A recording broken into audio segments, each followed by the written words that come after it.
Good afternoon, I'm Jordan Williams. Happening right now on News 4 at noon. 100-mile-per-hour winds, power outages, intense rain.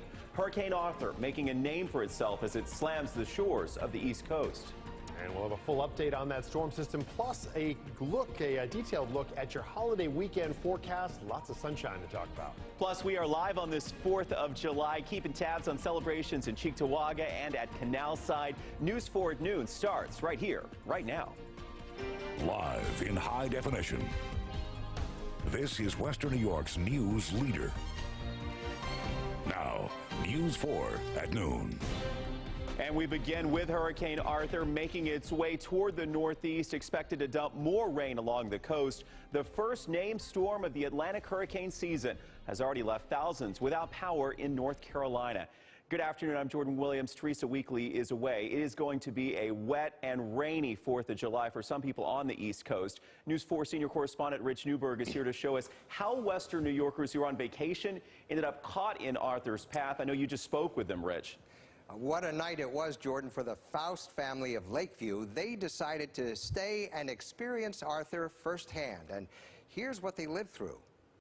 Hurricane Arthur unleashed heavy rain and winds on North Carolina's Outer Banks overnight. More than 24 counties were put under states of emergency.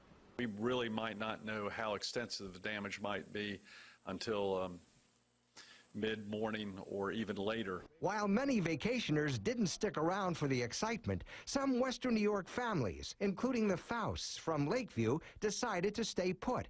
They are now in the town called Duck. I was waiting for it. I couldn't fall asleep. About 2 a.m. the winds picked up. It rained a lot.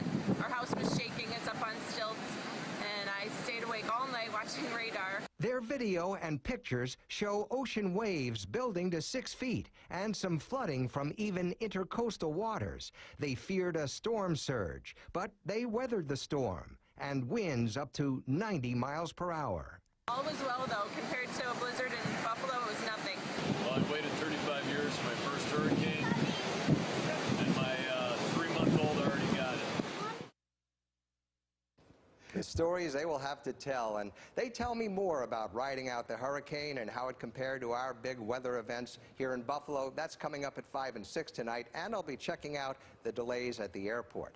Jordan? All right, thank you, Rich. Of course, we're going to be monitoring the satellite feeds and our news wires for you all afternoon, keeping an eye out for damage reports. Hurricane Arthur is moving fast, swirling its way up the coast right now. Former meteorologist Todd Santos tracked hurricanes when he was at the Weather Channel. I know you're watching this one and watching kind of the forward speed of it. Yeah, it's starting to accelerate in forward speed, and I have a few things that are showing that it's starting to fall apart, but it's still going to be with us as a hurricane, likely at least through tonight. I know we've been getting a lot of this footage in from late last night. The storm made landfall at 11:15 local time there on the Outer Banks of North Carolina. Some angry ocean there, at least showing up, Jordan. And I know you've seen other types of storms, and in this case, these are one of those where you're in it for hours. It's not just like a thunderstorm where it moves by quickly. So again, at this point, conditions in the Outer Banks have improved markedly. I mean, at this point, the Outer Banks coming in quiet. The surf settles down very quick after these storms.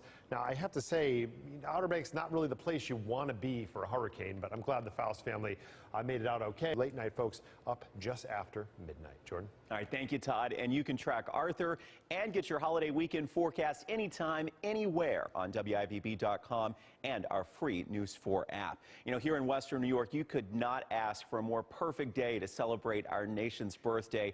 We're keeping tabs on celebrations all around Western New York. As you can see, News 4's Brittany Smallwood is in Cheektowaga. We're going to visit with her in just a moment, but we want to begin with News 4's Alina Shapiro, who is live at Canal Side in Buffalo. And look at you there. Good afternoon, Jordan. People here already feeling the Buffalo this afternoon for this big party at Canal Side here with my new friend Neil. Happy 4th of July, Neil. Thank you, and happy 4th of July to you and all. And this party here at Canal Side has already begun, goes late into the evening tonight. So take a look. Kids' festivities started around 11 o'clock this morning. These patriotic cuties put together fun arts and crafts. Liberty Hound, the restaurant down here, open at 11, open until about 1 o'clock tonight. This is their busiest day of the year. The owner says it's his smallest restaurant, but he does more business there than at places that are 4 or 5 times that size. Also hosting a party on the USS Little Rock. Now at 2 o'clock, music starts. A little later on, Lance Diamond will celebrate his birthday, taking the stage at 7 o'clock. Fireworks should go off around 10:15. Now, year after year, Barry Horowitz, or Captain Barry as he calls himself, knows how to celebrate America's birthday in style. I'm a big Buffalo booster. My boat's been at Erie Basin 17 years. What are you looking forward to the most today? Getting some sunshine. My tan is fading. Just the one captain's hat, too? No, I've got a collection. And this is not my best one. Had I known you were down here, I would have brought a better one. I think it's beautiful. I mean, we're getting so much national press, you know, for positives for once, you know, not losing Super Bowls or snow, and it's Definitely no snow here, just a lot of sunshine. So come down here to Canal Side. They're expecting hundreds of thousands of people. Fireworks, again, sponsored by Russell Salvatore. Begin at 10 o'clock tonight. You think you'll stick around for the fireworks? I'm going to try. All right, we're going to try. All right, back to you, Jordan, in the studio. All your friends out there with you, Nolina. Thank you so much. And we're going to head now to Brittany Smallwood, who's in Cheektowaga live for us. Hello there. Hey, Jordan, I'm live in Cheektowaga at their 4th of July celebration, and it's so nice because the people have lined the streets. The celebration kicked off a little while ago. It started at noon, and you know who's leading this parade? It's Senator Tim Kennedy, and along with him are the local Gold Star mothers. And a Gold Star mother is someone whose child died in the line of service, and Kennedy said he wanted them to be with him today in order to honor the families and to remember them as well. And this parade route, as you see them as they're walking down right now, it started at the Walden Galleria Plaza, made its way down Harlem Road, and then it will end at the Cheektowaga Town Park. And for the individuals that I spoke to today, they said they came out to this parade. It is a family tradition for many people. Some people I talked to, they've come for decades, almost 3 decades. But they said they love this parade because it really brings everybody together. And the thing that they love is that they get to celebrate our nation's history. And as you're looking right now, we've got some drummers as they're coming down. You can sense all the beautiful celebration going on today. And once again, everyone says that they love coming out to this parade because it really brings everyone together. And we'll have a much more in-depth coverage of this parade and everyone who enjoyed it tonight on News 4 at 5 and 6. Reporting live in Cheektowaga, Brittany Smallwood, News 4 at noon. Celebrating the 4th. Thank you so much. And a reminder, if you're heading out this holiday weekend, state police have extra patrols on the roads. Police want to remind you, don't drive drunk. Troopers will also be keeping an eye out for anyone who's texting or driving aggressively. Officers also have extra patrols on the waterways. If you drink, have a designated driver, or call for a ride, these extra patrols continue through Sunday. And a heads up for anyone going to the Centennial Pool this weekend. The splash pad is closed. City officials say this is because of sewer repairs. The pool is not affected and is open. Again, just the splash pad at Centennial Pool is closed.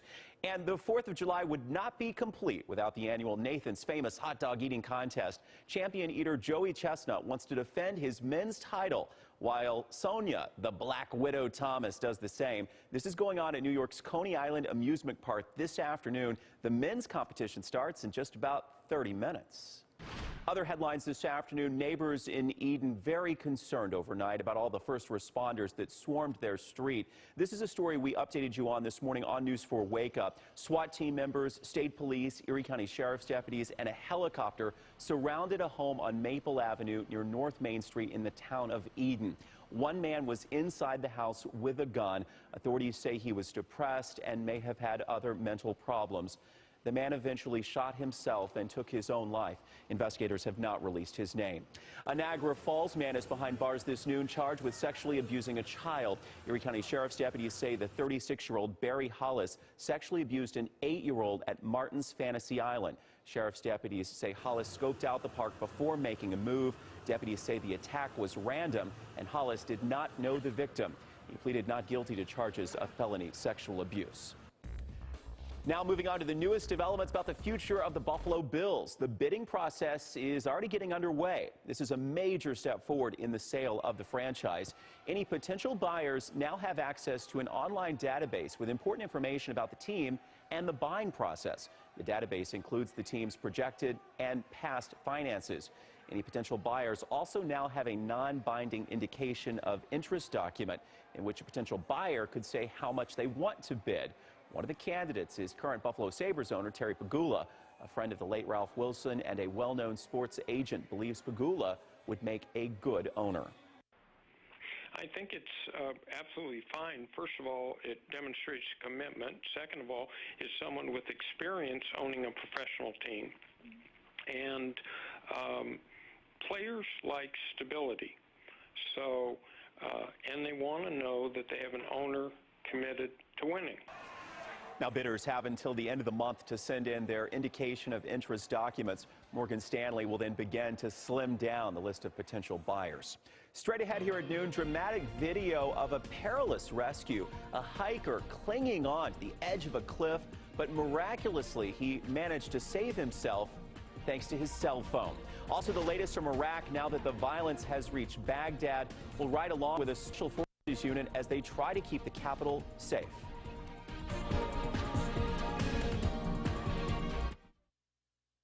A murder situation.